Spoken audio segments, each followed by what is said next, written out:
मोदी सरकार ने pension scheme को लेकर बड़ा फैसला किया है। आज हुई कैबिनेट की बैठक में अगर आप नौकरी पेशा हैं तो आपके लिए खुशखबरी है। ईपीएफओ ने पेंशन को लेकर एक बड़े बदलाव किए हैं। नमस्कार दोस्तों, स्वागत है आप सभी को हमारे YouTube चैनल में। आपको ईपीएस 95 पेंशन के बारे में जानकारी मिलेगी, वो भी ताजा अपडेट जो अभी 10 मिनट पहले की खबर निकलकर सामने आ रही है। सरकार ने दिया बहुत बड़ा तोहफा।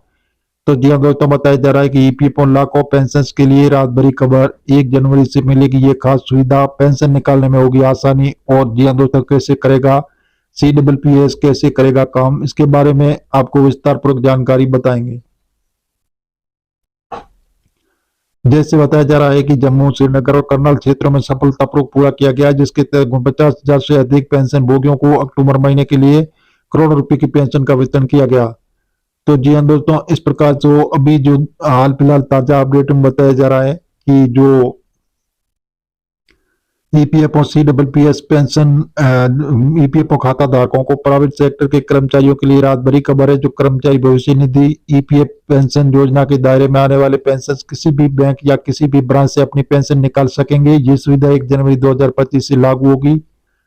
नए सिस्टम से ईपीएफओ के 78 लाख से ज्यादा ईपीएस पेंशन भोगियों को फायदा मिलने की उम्मीद है। दरअसल जैसे सरकार ने कर्मचारी पेंशन योजना के लिए केंद्रीकृत पेंशन भुगतान प्रणाली के प्रस्ताव को मंजूरी दे दी। इससे पूरे भारत में किसी भी बैंक, किसी भी शाखा के जरिए पेंशन पाना संभव हो जाएगा।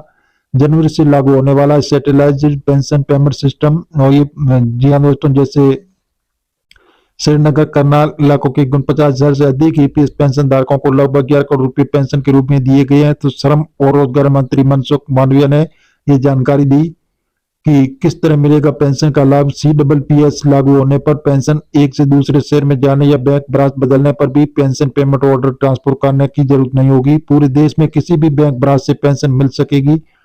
तो जैसे पेंशन वितरण प्रणाली केंद्रीकृत के क्षेत्रीय कार्यालय केवल 3-4 बैंकों के साथ अलग अलग समझौते करता है। इस मायने में CPPS एक आदर्श बदलाव है। इससे पेंशन भोगियों को पेंशन शुरू होने के समय किसी भी सत्यापन के लिए बैंक जाने की आवश्यकता नहीं होगी और पेंशन जारी होने के साथ ही पेंशन भोगियों के खाते में जमा हो जाएगी। पेंशन इसके लिए जरिए देश में किसी भी बैंक या किसी भी ब्रांच से अपनी पेंशन ले सकेंगे और प्रणाली पूरे भारत में पेंशन का वितरण सुनिश्चित करेगी। पेंशन भुगतान आदेश PPO एक कार्यालय से दूसरे कार्यालय को भेजने की जरूरत नहीं होगी। भले ही पेंशन भोगी एक स्थान से दूसरे स्थान पर चले जाए या अपना बैंक या शाखा बदले, ये उन पेंशन भोगियों के लिए बड़ी राहत होगी जो सेवानिवृत्ति के बाद अपने घर नगर चले जाते हैं। और नई जैसे CPPS प्रणाली को ईपीएफओ की चला रही IT आधुनिकीकरण परियोजना केंद्रीकृत IT सक्षम प्रणाली के हिस्से के रूप में जनवरी 2025 तक पूरी तरह से लागू कर दिया जाएगा। इससे ईपीएफओ के 78 लाख से अधिक ईपीएस पेंशन भोगी लाभान्वित होंगे और ईपीएफ पेंशन भोगियों के लिए सेवाओं में सुधार की दिशा में लगातार काम कर रहा है और नई CPPS प्रणाली इस दिशा में एक बड़ा सुधार है। तो जी हाँ दोस्तों, इस प्रकार जो ईपीएस 95 के जो भी पेंशन धारक है उनके लिए बहुत बड़ी खुशखबरी आ रही है कि सरकार ईपीएस 95 पेंशन धारकों को बहुत ही बड़ा तोहफा दे रही है, जिसमें आने वाले दिनों में ईपीएस 95 पेंशन धारकों को बहुत ही अच्छा लाभ मिलेगा। तो जी हाँ दोस्तों, इस प्रकार ईपीएफओ ने किया कर्मचारियों का दिल खुश। कर्मचारियों को हर महीने मिलेगी पेंशन। तो इसके बारे में विस्तार पूर्वक आपको जानकारी बताने जा रहे हैं, तो बने रहे हमारी वीडियो में अंत तक। ईपीएफओ ने कर्मचारियों का दिल खुश, कर्मचारियों को हर महीने मिलेगी पेंशन। तो क्या आप जानते हैं कि पीएफ कर्मचारियों के लिए कर्मचारी पेंशन योजना भी चलाई जा रही है। इस कर्मचारी पेंशन योजना का उद्देश्य कर्मचारियों को हर महीने पेंशन प्रदान करना। बाद में कई सरकारी योजना जिनकी जानकारी अधिकांश लोगों को नहीं होती है। तो जी हाँ दोस्तों, इसी प्रकार जो कर्मचारियों के लिए बहुत बड़ी खुशखबरी आ रही है कि इसी तरह कई लोग अपने अधिकारों और योजनाओं को पूरा लाभ नहीं उठा पाते हैं। आप जानते हैं पीएफ कर्मचारियों के लिए कर्मचारी पेंशन योजना भी चलाई जा रही है। इस कर्मचारी पेंशन योजना का उद्देश्य कर्मचारियों को हर महीने पेंशन प्रदान करना, जो उन्हें आर्थिक सुरक्षा और स्थिरता देता है। तो चलिए आप सभी को इस कर्मचारी पेंशन योजना के बारे में और अधिक जानकारी विस्तार से बताते हैं कि कर्मचारियों को कैसे इस कर्मचारी पेंशन योजना का लाभ मिलेगा। तो आइए विस्तार से संपूर्ण जानकारी आपको दे रहे हैं।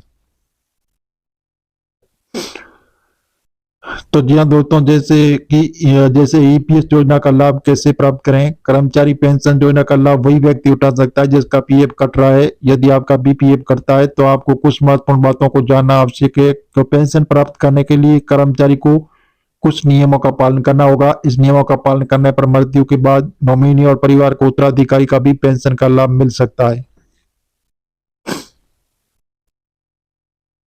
यदि आप कर्मचारी भविष्य निधि संगठन के इस कर्मचारी पेंशन योजना का लाभ उठाना चाहते हैं तो आपको कम से कम 10 साल की सेवा करनी होगी। इसके अलावा आपकी आयु कम से कम 50 वर्ष होनी चाहिए। इन शर्तों को पूरा करने के बाद ही आप पेंशन के पात्र होंगे। आप पेंशन की राशि का कैलकुलेशन बहुत आसानी से कर सकते हैं। पेंशन की राशि आपकी रिटायरमेंट से पहले 60 महीनों की सैलरी पर निर्भर करती है। अगर आप 20 साल या उससे अधिक समय तक योगदान करते हैं तो आपको 2 साल की बोनस का लाभ भी मिल सकता है। पीएफ कर्मचारियों को सबसे पहले ईपीएफओ के आधारित वेबसाइट पर जाना होगा। वहां से ऑनलाइन सर्विसेज विकल्प चुनना होगा और ईडीएलआई पेंशन कैलकुलेट के विकल्प का चुनाव करें। उसके बाद आप कैलकुलेट के उपयोग के तरीके के बारे में जान सकते हैं। आप सभी को डिटेल्स दर्ज करने के पेंशन राशि का विवरण देख सकते हैं।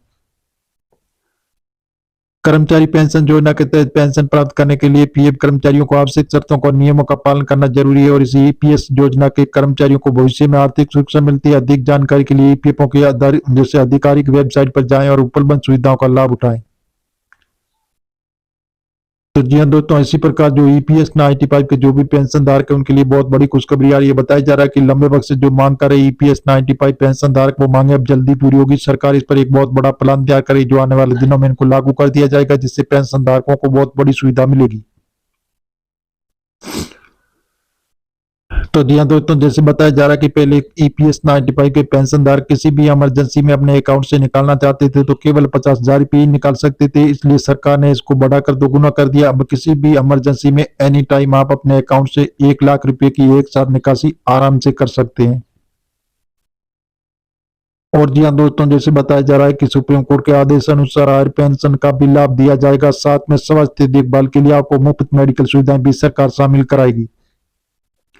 और जी हाँ दोस्तों, इसके बारे में जो वंचित लोग हैं तो वंचित लोगों को योजना में जोड़ा जाएगा, उनको भी 5,000 रुपये प्रत्येक माह पेंशन दी जाएगी। और जी हाँ दोस्तों, जैसे ईपीएस 95 पेंशन धारक जो लंबे वक्त से मांग कर रहे हैं तो पेंशन बढ़ाने की, तो सरकार इस पर एक बहुत बड़ा कदम उठा रही है। जो आने वाले दिनों में ईपीएस 95 पेंशन धारकों की चमकेगी किस्मत। अच्छे दिन आने हुए शुरू, जल्दी आपके अकाउंट में जमा होने वाली है पेंशन और ब्याज के पैसे भी आपके अकाउंट में जमा हो जाएगा। जो अनुमान से बताया जा रहा है कि लगभग इसी माह के अंत तक आपके अकाउंट में जमा हो सकता है।